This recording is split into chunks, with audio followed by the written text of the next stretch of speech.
So I'm a huge fan of the show. I just watched the most recent two episodes yesterday. Really, really enjoyed them. I've been waiting for some of this to happen, so excited to see it all coming true. And just to get started, can you just talk a little bit about, your foundation for this show, basing it around the neurologist Oliver Sacks? What stories and what came from him that really inspired you? Yeah, well, first and foremost, thank you for watching and thank you for loving it. And in terms of Oliver Sacks and his stories and his life, I when I really dug in and sort of like started reading his work and could not stop reading his work, and by that I mean his cases, his biography, his like numerous videos you can find on YouTube of him waxing poetic about a number of topics. I fell in love with Oliver Sacks. I fell in love with the way he approached his patients. I fell in love with his life story. And I fell in love with him, his warmth. And I very quickly saw an opportunity for audiences to fall in love with a character who was maybe grappling with some similar things that Oliver Sacks grappled with, and then telling some of his cases in a contemporary setting with being in dialogue and in conversations with topics that are really important to us today and really pressing and sort of vital, stuff that feels really urgent, like we're talking about mental health in a way that we weren't talking about 10 years ago. And I feel so lucky to be writing a show where all of our characters can be in dialogue about things that are really important to a lot of Americans, a lot of the world today, and have different opinions on it and sort of be in debate and try to figure out what's best for their patients, and at the same time neglecting their own sort of mental health or their own lives in different ways. The other thing that really became important to me from the outset was to create a show that had a gay lead at the center. And we've had shows with gay leads before, which I'm so grateful for, because I wouldn't be here today without them.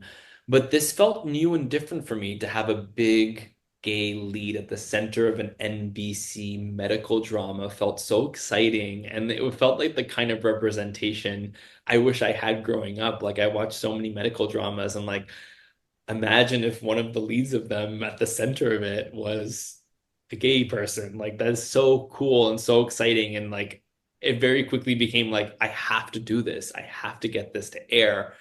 I have to tell these stories. And I'm so excited that Caitlin, you're at the part of the season where Oliver Wolf is starting to let his walls down a little bit. And not only is he the lead, not only is he an incredible doctor and a hero and a son and a mentor and a best friend, he's also becoming a romantic lead. And I am so excited to start telling those stories. So yeah, here's where we find each other. And I love what Zachary Quinto has brought to this role.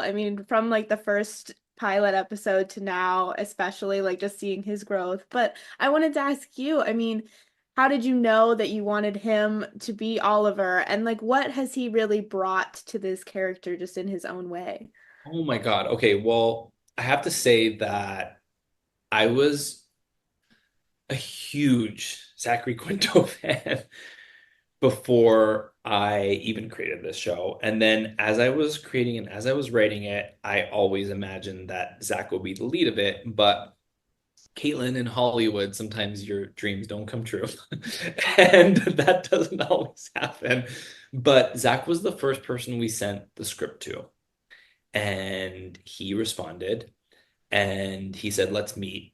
And I'll never forget, we met over Zoom with the director Lee Toln Krieger and producer Sarah Schechter. And he was in London doing Best of Enemies. And from that day on, I can say was the beginning of the greatest collaboration of my career thus far. In terms of what Zachary brings to the role,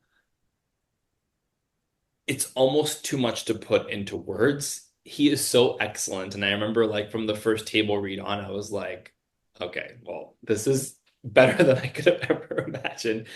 But what he brings to it and what myself and the writers are always writing to, he brings so much wit to the role and so much warmth and sort of moments of levity within a world that can sometimes be challenging and hard, and you're dealing with patients who are struggling and their lives are at stake, and there there are huge things happening in our hospital all the time, but to come to work and to bring such humanity to it. And humanity means empathy to me, but it also means humor sometimes, and it means not giving up, and it means all of these things. And Zachary brings all of that, and he embodies Oliver Sacks, but in sort of his own unique way. And yeah, I'm very grateful to be working with him, and his chemistry with everyone is my favorite part of watching the show, and seeing his character crack open and open up. But I love watching him in Tambrilla, who plays Dr. Carol Pierce. I love watching him in Teddy, who plays Dr. Nichols, and like